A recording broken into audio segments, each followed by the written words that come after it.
Okay, great. Well, Michelle is out today traveling in the South. And so we're going to kick this off and say, welcome. This is AMCC's Monday national call of manufacturing regions around the country and BFFs. It's every week at this time, 11:30 Eastern, 10:30 Central, 9:30 Mountain, and 8:30 Pacific.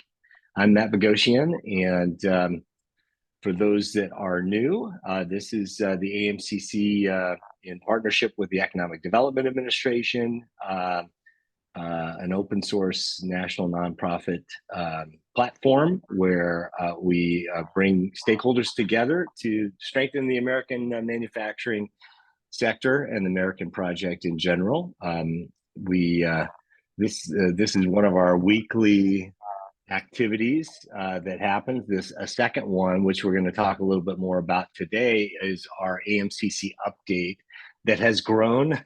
For those of you that have been involved in AMCC for many years, you can see that it's grown thanks to our operations director, David Van Sicklin, and all of the partners that we have, you guys, and our BFFs around really providing important data and links to best practices that are out there.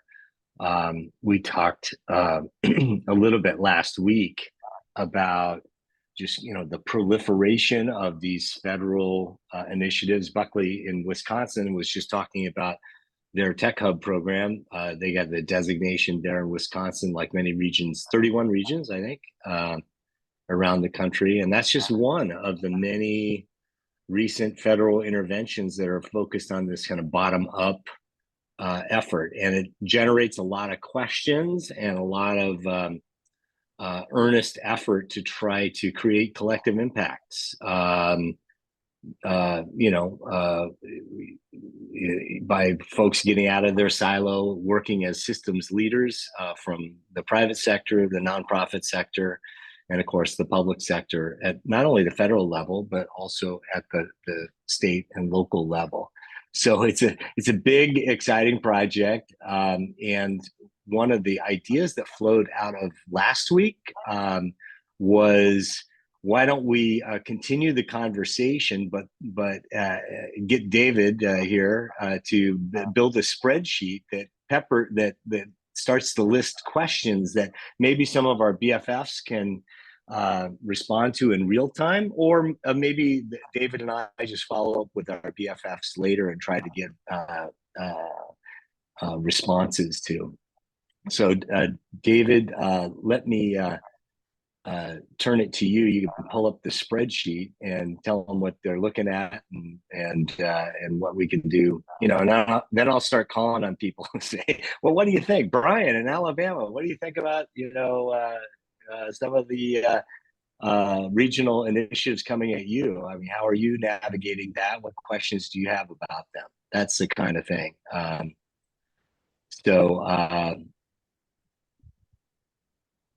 Let's David, do you want to pull up that spreadsheet?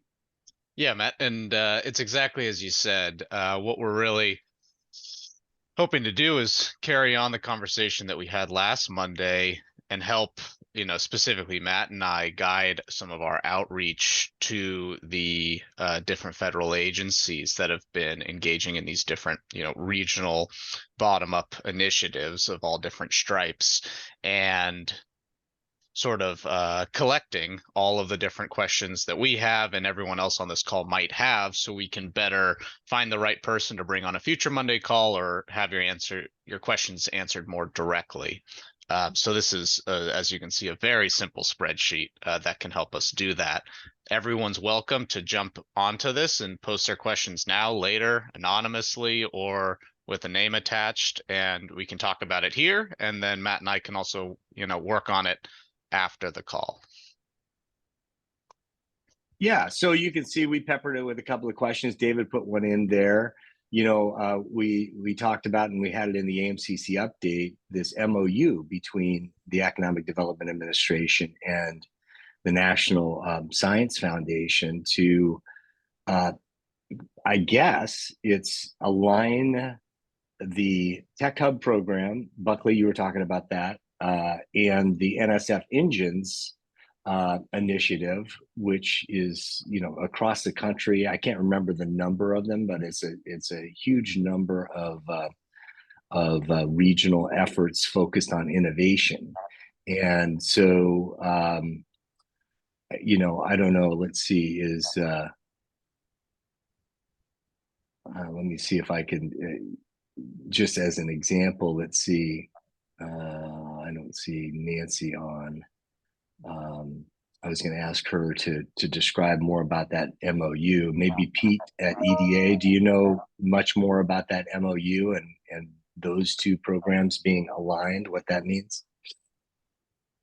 I have not seen much particularly about the MOU, but I could certainly inquire with Nancy. Nancy's out this week. She'll be back next week. Okay, And we gotcha. can find out more for you. Gotcha. Yeah, yeah. So Buckley, in Wisconsin, do you guys have EDA and NSF, you know, regional initiatives happening? You know, you got your tech hub. How does that? How do you see it as a regional leader? How do you see that overlapping with the NSF Engines program? Well, it'll be really interesting, Matt, because we have two NSF innovation engines, one here in Madison with the university system around agriculture sustainability, and then the one in Milwaukee around that the Water Council is heading up is around energy and water resiliency in the manufacturing supply chain. So I'm thinking that over time, these two may come to be complementary. The med tech one is a little bit different than the innovation engines. So it's an interesting focus across the spectrum that's really bringing a lot of groups together here in Wisconsin. You and I talked about that on the podcast. You know, it's interesting to see people having to work together as opposed to being able to do these things as lone Mohicans. So I think that's going to be a huge benefit here in Wisconsin. Yeah. How are there crossover and stakeholders, you know, of those two, if you know, of the two NSF Engines and the Tech Hub set of stakeholders? Yeah. Yeah, there are crossovers. There are crossovers to all three. Mm-hmm. So the University of Wisconsin system is, you know, parts of the system are involved in all three. The Milwaukee Tech is involved in all three. We're involved in two out of the three. So, you know, there's some cross positioning there. One of the other things that's interesting to watch are for the academics who are involved to try to get their head wrapped around the shift that these programs are supposed to take, that these are actually supposed to be applied research projects rather than just pure research, you know, funding the research that they want to do without input. So that's another interesting wrinkle in the innovation engine and in the tech hub. Mm-hmm. Yeah, well, I guess last question for you, Buckley. How, if at all, is the state government involved in those two programs or those three regional initiatives? Yeah. Yeah, they've been really lagging in involvement when I watch what's happening in other states. But now our WEDC has gotten neck deep in the tech hub. They were instrumental in winning that for the state as well as Senator Baldwin. We've won these planning grants, so they will be getting engaged as we move forward. But right now it's a matter of getting our resources lined up and really zeroing in on where our biggest impact will be with these two engines. And then I'm sure they will jump in along with us. They've been good partners along the way. So. Yeah, I see Susie Teal from the Robotics Institute on our call today, and it's been great to you know, build a growing relationship with ARM. Are they involved in your tech hub or the NSF Engines efforts? Here in Wisconsin? Yes, sir. Mm-hmm. No, not yet. Not yet. It's No. very much, they've asked to have a very defined region. And so the region is, Wisconsin, Northern Illinois. And so those are the places where we're focused to make sure we've got our thesis straight. And then we'll be able to reach out to other resources as they fit into what we're doing. Yeah. Well, thanks for that. I had placed a kind of a related question to those two programs.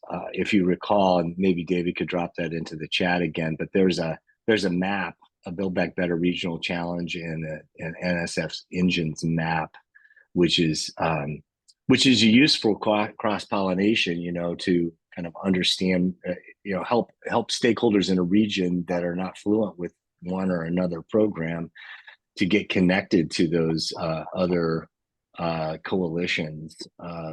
Begs the question to our BFF federal agencies, right? Like, can we build out that map? The White House created a map around Build Back Better and private investments that have happened as along the lines of it. So this kind of bringing these maps together seems like a ongoing project that can add value. Let me add Please. 2 words there. I think for anybody on this call, spending 5 minutes with those maps is a great exercise. There's a lot of information that's really easy to digest. It's for folks like me who just like to point at an item and then get the details, and you can dig as far as you want to, but it's you can get a really good idea of what's happening at least in the 44 engines very quickly, just by visiting the site and visiting the map and clicking on locations. Yeah, no, thanks, Buckley. I appreciate that, and I totally agree with you. And if you're just coming onto this call, this is the AMCC call. It's a 30-minute call every week. It's great to have new folks on here. We're just talking about how regional leaders weave together these different federal interventions that come from different federal agencies. We're trying something different on this particular call by pulling up this spreadsheet where anonymously or otherwise you can put your questions about how these things work together. So we're just trying this new tactic, and we're getting some good questions coming in here. One is around defense manufacturing communities. So we're in this great era. I mean, this is like a historic era of federal intervention to strengthen manufacturing, kind of probably the biggest investment since World War II. And it's not going to last, right? So it's a great run, but we need to, sustain this kind of collaborative work. And so a question came in, you can see on the spreadsheet there, the Department of Defense has its Defense Manufacturing Community Support Program, which has been around for, I think we're in our 4th iteration of that program, but some of the early designated defense regions were not did not have continuing funding, which gets at this general idea about how do you continue those activities. So the specific question was, some DMCs were not funded for 2nd year. What does this mean? Are they still considered operating defense manufacturing communities? That's a good question. And let's see. Is Hewat on? She's not, but that's certainly something that we can ask Hewat, or maybe somebody does know who's a defense manufacturing community. I think there is an extension option for some of the defense manufacturing communities, but that's something. Hey, David, Matt, do you have something on that? Yeah. Matt, I believe Seth Eisenberg from OLDCC is on the call. Oh, Seth, great. if you're here with us. Hi, yes. Sorry, I've been multitasking badly, trying to put out some fires during this meeting. Um, so basically, there's DMCs have the option to apply for redesignation. And what it does is it extends their designation as a defense manufacturing community for 2 more years. And they can do that, I believe, twice. So it would be from potentially 5 years if they're, well, it's designated for 5 years, even if the grant is less, right? So it would be, that would be then up to 7 years, and then a second redesignation would bring it up to 9. Now, that does not necessarily mean that comes with funding as well. They would apply, at least as of the way we wrote the NOFO this past year, they would apply in the same pool as all the other applications that are new DMCs. But when applying and adding the extra information about reapplying for designation, that's almost like a separate consideration. So that's sort of how it works. And then, that could be a longer conversation about what does the designation mean. It's sort of like what you make of it. Some DMCs have done a good job of sort of leveraging that designation for further funding or things like that. But it's not like the intention of what the original IMCP was, where they're all of a sudden sort of booted up higher in any sort of like a priority chain. It's more just you've been designated by the Department of Defense, and use that to your advantage. Yeah, Seth, thank you for that. And that's a super important point. And I know that's one that Deon Jackson in California often makes, going back to the IMCP program, which did not have funding. Deon, can you just quickly speak to, the importance of, even if you don't get, funding with an additional designation, how that can still play to your advantage for your regional coalition, like Seth was referring to? Sure.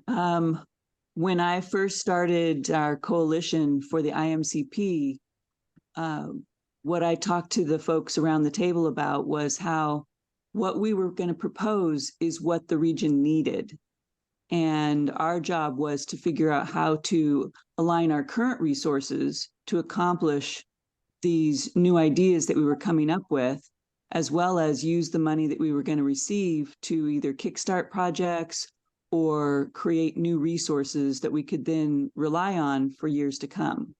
And that the collaboration that we were generating was going to have an impact long beyond the initial funding. Yeah, and did it turn out that way? It did. There, the focus on the industry sector by the local governments and by the various community college programs, et cetera, was expanded as a result of the focus that we put on the aerospace and defense industry. Certain coalitions formed in sub-regional areas that continue today. The local Economic Development Corporation for Los Angeles County has aerospace and defense as a cluster initiative that they focus on. So a lot of on the industry and efforts and really took place as a result of the program. Yeah, well, thank you, Deon, and it just underscores the point that Seth was making is getting getting those designations extended, ideally with money, but even if not without money, that can be very useful to motivate regional stakeholders to get out of their silo and work together for collective impact. Good stuff. Thank you for that. Let's see. The next one that is in there is SLEDs. How often will data be updated? Looks as if information is current as to the first quarter of 2022. I think I saw Leif on from CREC. I don't know if you can get at that one. Hi, Matt. Yeah, thank you. This is a really good question. We actually don't know the answer to this. Can you give a SLEDs was, nutshell about SLEDs again, just to yeah, level of course, set? Yeah, of course. SLEDs is the state and local economic development strategies database, and basically what it is it's a map of the U.S. with all of the EDDs around the country. And you can use the map to look up comprehensive economic development strategies, either at the EDD level or at the state level, and see how they match one another. You can select multiple. It's a useful tool to take a look at SEDS around the country. That was part of a project with EDA that we were able to develop the SLEDS database, but we're not we're sort of still in the process of looking for some sort of sustainable funding to continue to update it. So we are not. Thank you, David, for sharing that. So we're not yet sure, but I appreciate the question. Yeah, And Matt, this was a question originally from Alan Baker in Virginia. So Alan, do you want to follow on to that? Yeah, thank you very much. Hey, Matt, it's a really useful tool. I spent about an hour and a half on it this morning, and one of the strengths of what you've done there is that you've broken it into segments. So you can search it by advanced manufacturing, or you can search it by industry clusters, or you can search it by advanced technologies down at the regional level. And for us in Virginia, we're in the early stages of building a consortium where we're reaching out to 7 different parts of the state that have defense manufacturing locuses built into it. And this really helps to identify exactly what each of those clusters have in the different parts of the state, and comparing that with the overall state plan to see where the state is. That's why I was so interested to see if it could be updated to have 2023 data, because I don't know how often the individual planning district SEDS documents are updated. I don't think there's any particular rule of thumb in terms of that, but it would be really helpful if we could answer that question. But overall, this is a great contribution you guys have made. Thanks. Thank you, Alan. We really appreciate it. Yeah, that's great to hear, Leif, for CREC and the good hard work that you guys are doing. Is there a kind of a follow-up question, Leif? Is there a particular region or two that you're aware of that has used the SLEDS quite a bit? In terms of usage, I'm just not sure. But we have gotten, we presented the database a few times at previous conferences or what have you, and individual researchers have certainly let us know that it's been used. But in terms of regions, I'm not quite sure. I think, and I can ask Tyler Baines and follow up with the rest of you, but he's the one who manages that database. So thanks for the question, Matt. Yeah, for sure. No, I appreciate you being on and that. Now I see, I'm also looking at the chat. Mike Russo's on. Hey, Mike, you want to articulate your info there? Yeah, no, I can. And how's it going? I was just, letting folks know that. So this is just the talent pipeline. This is not technology development. This is the talent needed to innovate.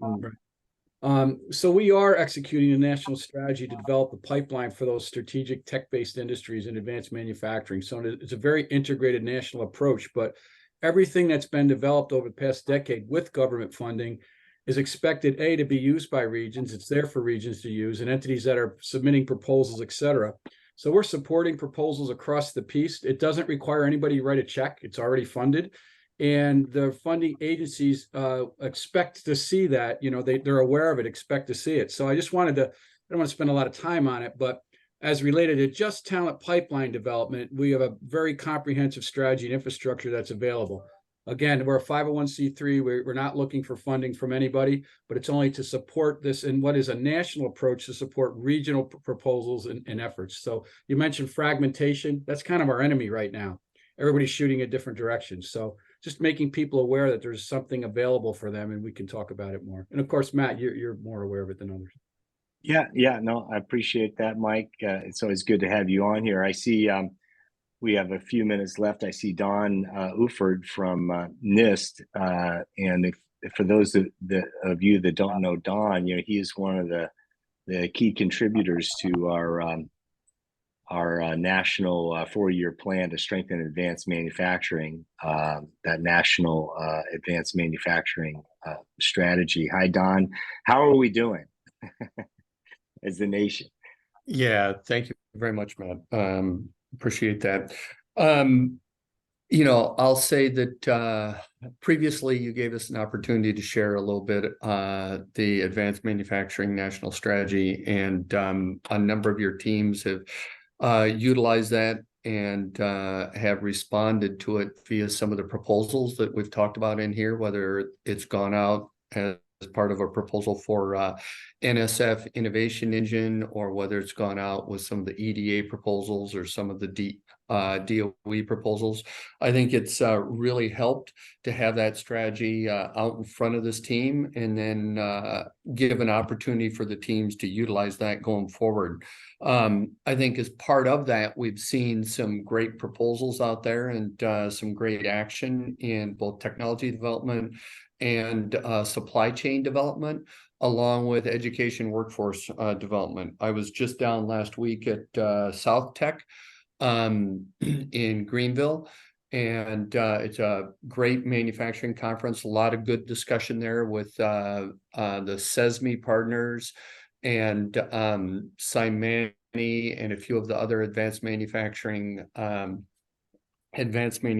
institutes, along with a lot of the suppliers and some of the local community colleges that are interested in advanced manufacturing. So I think there's some real nice ties coming together as part of that, and appreciate the chance to share that with this team, and continue to work with a number of people that are on the call here as we look to implement advanced manufacturing throughout the US. So thank you.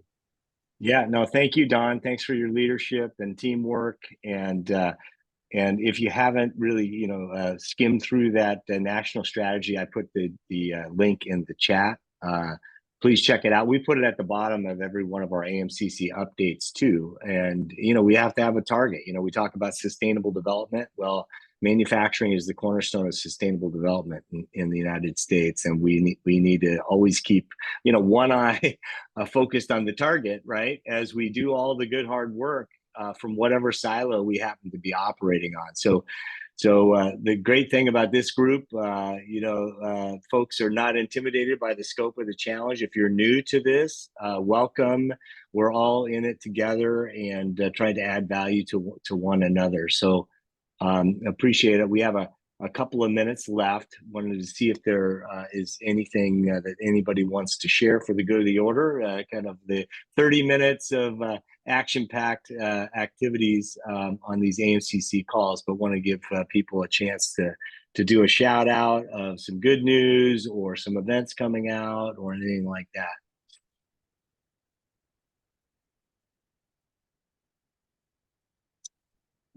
And by the way, we're going to keep this spreadsheet going, this spreadsheet experiment, and David and I will follow up with these federal agencies to see if we can get better answers and report back. So it's a new tactic, right? We're always trying new and different tactics to accelerate the pace of the shared best practices, and so that's this is one example of that experimentation. Zoraida, yeah. Hey, Matt, good morning. I wanted to ask this group, and I may have mentioned it a couple months ago, we're working with our Department of Commerce here in Florida to write a study of manufacturing for them. The legislature passed legislation this last session asking them to deliver something by December 1st. So we're kind of on the final stretch of writing that up. We've interviewed a whole bunch of stakeholders, pulled data, etc. But if anybody on this call has data that you think might be relevant for us to include, or if your state has done a study of the industry that you would like to share for us to just kind of benchmark, what did those look like? That would be really helpful. Hey, Zoraida, I'm thinking of Carmen and Paul in Connecticut, because I know their state legislature was very much engaged, and so I would say that'd be a good lead for one state that's done that. Yeah. Hi, this is Carmen. Zoraida, you can shoot me a quick email. We have done a strategy in Connecticut and we'll gladly share. It's online and you can have access to any of the information we've done with it. Awesome. Thank you. You're welcome. we're hoping this will lead to a strategy. Hey, that's great. That's great. It sounds like an important step forward. All right, you guys. Well, we're at our time. Thanks for the questions, Zoraida, and thank you all for being a part of AMCC and these Monday calls, and we'll see you next week.